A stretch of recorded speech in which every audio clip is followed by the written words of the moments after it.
Bonjour à tous, on est dans la réserve de Doulan pour vous ça semble être de la forêt comme un peu partout à Doulan, mais c'est un endroit assez symbolique parce que c'est ici qu'il y a presque précisément 2 ans j'ai rencontré, un petit peu plus de 2 ans, j'ai rencontré le premier orang-outan avec Andrew. C'était la femelle Doulan, celle qui a déclenché en fait tout le projet Doulan et la réserve. Donc on était dans cette forêt là et c'est là où on a rencontré Doulan. Et donc depuis on a rencontré de nombreux autres orang-outans et aujourd'hui je vais vous parler de la stratégie du Qalawet pour que les Indonésiens, surtout les jeunes générations, continuent de soutenir Qalawet. Vous savez que on a créé une radio en 2003, la radio Qalawet, mais les temps changent. Et donc je vais vous expliquer comment j'essaie d'adapter la stratégie de Qalawet, parce que l'intérêt de protéger la faune et la flore ici, c'est de le faire avec le soutien des populations locales, pas seulement des villages partenaires de Qalawet, mais de manière plus globale, des jeunes générations indonésiennes. Et pour ça, on doit s'adapter à notre temps. Donc ça va être le sujet de la vidéo d'aujourd'hui. Et écoutez derrière, au loin, évidemment, c'est des gibbons sauvages.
Donc vous avez vu les images, il y avait 2 femelles orang-outans avec 3 petits, une femelle encore un petit en bas âge, et les 2 jeunes étaient en train de jouer. C'est comme ça qu'en fait j'ai détecté leur présence, parce que les 2 ados étaient un peu bruyants. Mais dès qu'ils m'ont vu, ils sont tous les 2 respectivement allés voir leur maman. À un moment assez exceptionnel. Donc je disais tout à l'heure, nouvelle stratégie pour Qalawet, pour communiquer auprès des populations indonésiennes. Vous le savez donc, Qalawet avait créé une radio en 2003. Le but était de toucher les jeunes générations, d'envelopper le message de conservation, de respect des animaux, avec une image sexy de radio, attractive pour la jeune génération, avec de la musique, etc. Ça a très bien fonctionné. C'est comme ça qu'on est arrivé à sauver énormément d'animaux. Mais il est vrai qu'avec les années, surtout on va dire ces 5 dernières années, la radio qui s'autofinançait complètement au départ, finalement c'est devenu de plus en plus compliqué, parce que les entreprises ne veulent plus passer de pubs sur des radios locales, se focalisent sur les médias nationaux ou sur les réseaux sociaux, internet, etc. Donc Callawet est obligé de s'adapter parce que notre but c'est évidemment de continuer à toucher la jeune génération. Et c'est ce qu'on arrive à faire actuellement, mais avec un moyen de tourner, c'est-à-dire YouTube. Alors vous savez, je fais depuis presque 3 ans maintenant des vidéos tous les lundis en français. Donc ces vidéos sont destinées à vous informer sur les activités concrètes qu'on peut mener ici sur le terrain. Mais depuis septembre l'année dernière, avec des vidéos en indonésien, pour la plupart qui parlent évidemment de notre travail au quotidien et qui parlent des animaux, de la forêt. Mais il y a aussi des vidéos plus personnelles sur notre vie en forêt, donc incarner un peu plus les vidéos en indonésien avec comment nous on vit en famille, dans la forêt, etc. pour attirer un public. Et il se trouve que ça fonctionne très très bien. La chaîne YouTube qui avant, je crois qu'en septembre on était à 14 000 abonnés, ce qui est très bien. Aujourd'hui, vous devez regarder cette vidéo, je pense qu'on est aux environs de 260 000 abonnés et 98% sont des Indonésiens. Donc touchés par notre combat au quotidien, notre vie, notre mode de vie, et ça nous permet de toucher une génération très jeune parce qu'on le voit dans les statistiques. Je crois que c'est la majorité des gens qui regardent mes vidéos sont des Indonésiens de 18-25 ans. Donc on arrive à faire ce qu'on faisait avant avec la radio. Donc il est très probable, et en plus maintenant avec Andrew qui est là-bas, qui me filme, avec Andrew qui est un ado, et donc du coup il est encore plus suivi par les Indonésiens. Je crois qu'aujourd'hui il a 450 000 abonnés, 450 000, ouais. Il dit oui avec un grand sourire. Et ces vidéos aussi touchent sur les animaux, les réserves, Callawet. Donc on a une force de frappe qui est devenue encore bien plus grande que ce que pouvait avoir la radio, parce qu'on touche les Indonésiens dans tout le pays. En plus, les gens ici qui sont fiers, les gens de Bouton par exemple, du village partenaire de Callawet, est fiers de voir que la vidéo sur Doulan est vue par des dizaines de milliers, voire des centaines de milliers de personnes.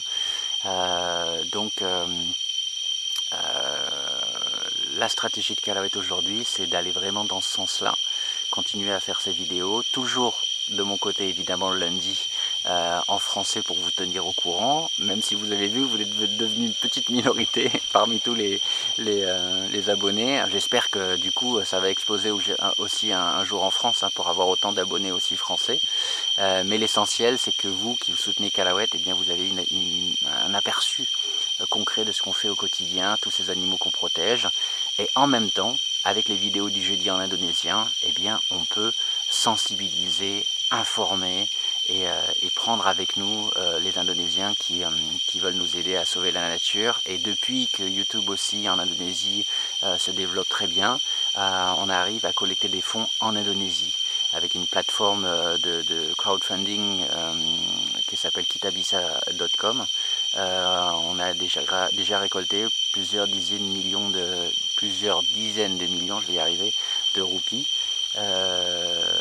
Donc voilà, donc ça fonctionne très très bien.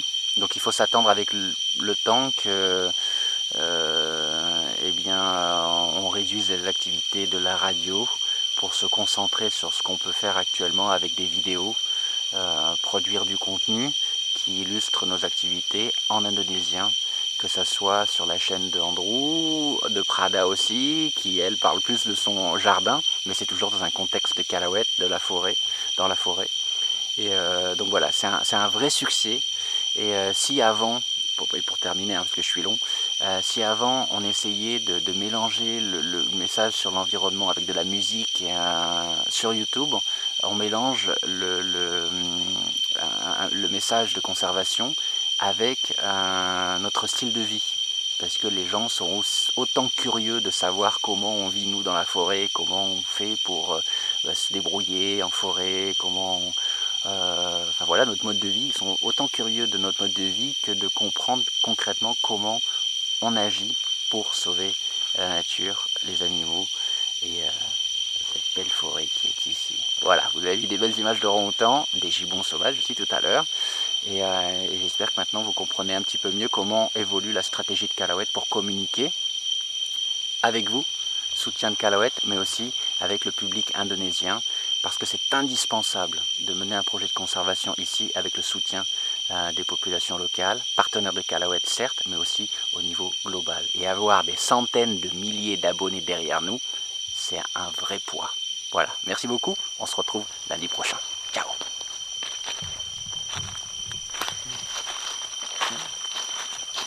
C'est lui le youtubeur à succès.